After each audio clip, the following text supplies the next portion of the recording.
Letters are important. Shapes are important. But what happens when you put them together? You can create something amazing. Does that sound fun? If so, then you could be a graphic designer. A graphic designer is a person who creates art using a computer or by hand to communicate ideas. Their creations can be found in brochures, magazines, advertisements, and more. Most graphic designers are required to earn a bachelor's degree in visual or fine arts. Fine arts is the study of art in many areas, including graphic and design.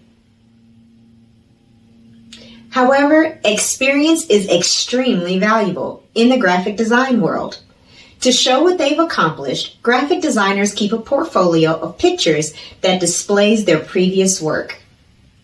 But you don't have to wait to be a grown-up to be a graphic designer. Do you have any ideas how you could use your love of art to make money? Maybe you could design brochures and flyers for family members or friends for any event that they may have.